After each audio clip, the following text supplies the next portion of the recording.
तो होर्मुज समंदर में भारत से जुड़े 11 जहाज फंसे हैं। विदेश मंत्रालय ने ये जानकारी दी है। भारत से जुड़े 11 जहाज और 148 भारतीय नाविक फंसे हैं। फारस की खाड़ी में फंसे हुए जहाज, सभी जहाज होर्मुज स्ट्रेट से गुजरने का इंतजार कर रहे हैं। बीते कल ईरान ने 2 व्यापारिक जहाजों को अपना निशाना बनाया था। एक भारतीय की इसमें मौत भी हो गई थी, एक भारतीय लापता है। तो बड़ी अपडेट आप तक पहुंचा रहे, क्योंकि अब इसका असर धीरे धीरे पूरी दुनिया पर पड़ता हुआ साफ तौर से नजर आ रहा है। अमेरिका ईरान जंग में मिडिल ईस्ट की जो स्थिति इस समय बनी हुई है, तो होर्मुज समंदर में भारत से जुड़े 11 जहाज फंसे हुए हैं। प्रदीप हमारे साथ जुड़े और जानकारी लेंगे।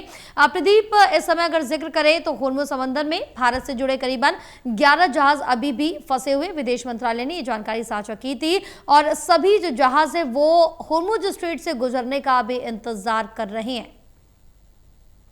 देखिए, जिस तरीके से संकट बना हुआ है और ईरान और अमेरिका के बीच जंग जारी है, इस बीच हॉर्मुज स्ट्रेट में जो ब्लॉकेड लगा हुआ है, नाकेबंदी है, उसके चलते जो जहाज हैं वो फंसे हुए हैं अलग अलग देशों के। लेकिन भारत की बात करें तो 11 जहाजों की संख्या सामने आई है जो अभी भी हॉर्मुज स्ट्रेट में फारस की खाड़ी में फंसे हुए हैं और 148 नाविक इसमें सवार हैं, क्रू मेंबर हैं। तो ये एक बड़ी चिंता की बात है कि वो कब तक निकलेंगे, क्योंकि जब युद्ध थमा था और शांति विराम हुआ था, समझौता हुआ था, लेकिन ये समझौता अब टूट गया है और कहीं ना कहीं नए सिरे से जो हमले शुरू हुए हैं, इससे स्थिति जस की तस बनी हुई है और कहीं ना कहीं ये जो पूरा हॉर्मुज स्ट्रेट है वो ब्लॉक है और इसीलिए जो नाविक फंसे हुए हैं वो टारगेट हिट किए जा रही हैं। जो कमर्शियल जहाज को टारगेट किया गया ईरान की सेना की ओर से, उसके बाद संकट बढ़ गया है।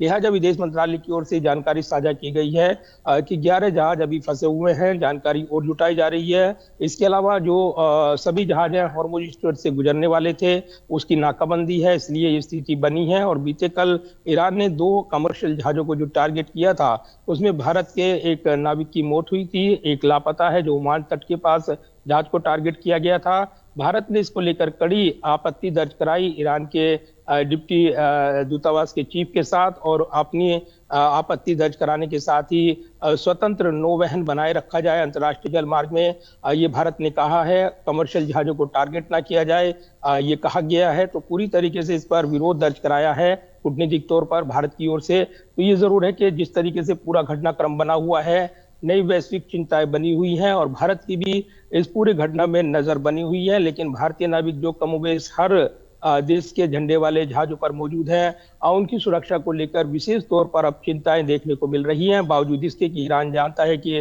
भारत के क्रू मेंबर हैं, लेकिन वो जिस तरीके से टारगेट कर रहा है, धीरे धीरे सहानुभूति वो जो बनी है उसके लिए पहले दौर में वो धीरे धीरे अब होने लगा है और ऐसा लगता है कि वो जिस तरीके से अपने रुख पर अड़ा हुआ है, कोई समाधान नहीं निकालना चाहता है। तो ये संकट और गहराएगा और कहीं ना कहीं भारत के हितों को भी प्रभावित करता हुआ नजर आ रहा है। बिल्कुल प्रदीप, आप बने रहे और भी तमाम जानकारी आपसे आगे लेंगे।